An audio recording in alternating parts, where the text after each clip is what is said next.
This is 46D.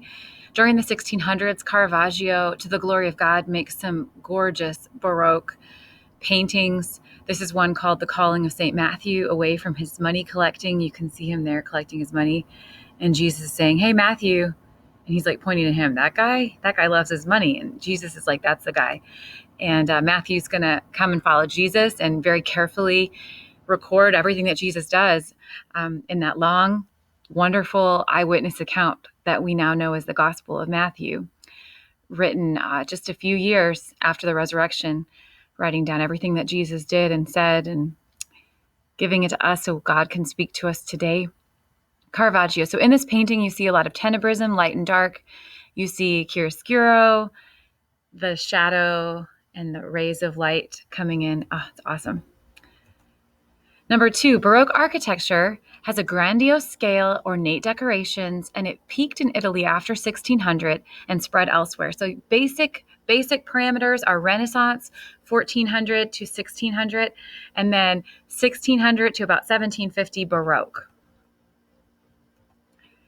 And look at that ornate ceiling in the Baroque style, to the glory of God. So basically, in the name of Christ, artists are going to keep making art.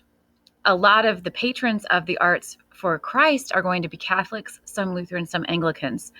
Some of the other denominations are going to worship in very, very plain buildings and still maybe do to this day. But I wanted you to know that church art continues.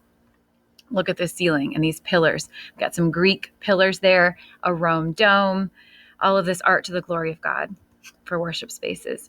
Here is an essential question. You can pause and look at this and think about what you could answer. Reformation aftershocks. Number 1, sadly, Spain invaded the Netherlands and tried to invade Protestant England under Elizabeth I.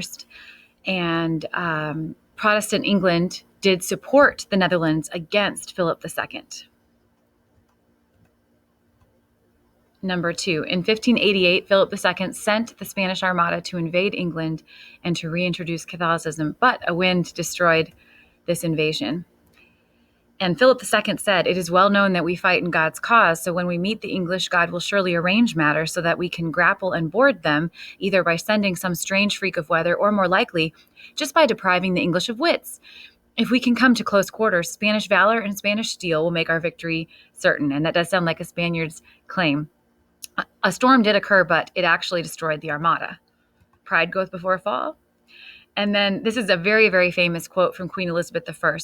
"I know I have the body of a weak and feeble woman, but I have the heart and stomach of a king, and of a king of England too, and think foul scorn that Spain or any prince of Europe should dare to invade the borders of my realm, to which I myself will take up arms. I myself will be your general, judge, and rewarder of every one of your virtues in the field."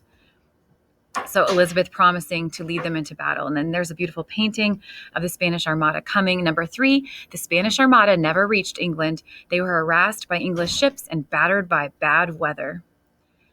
The defeat of the Spanish Armada, very famous at this time in history. Number 4, 1618, the 30 Years' War began as a religious civil war in Bohemia between the Protestant Union and the Catholic League. Number 5, 1648, the Peace of Westphalia ended the 30 Years' War. Neither side had the resources to continue fighting. Number 6, the Peace of Westphalia formally granted the Netherlands their independence from Spain. And they were very excited about this. Number 7, Protestants saw women and men as spiritual equals and had a mutual right to divorce, whereas Catholics still saw the celibate life as the highest form of Christian life, and Catholics are against divorce. And that's it.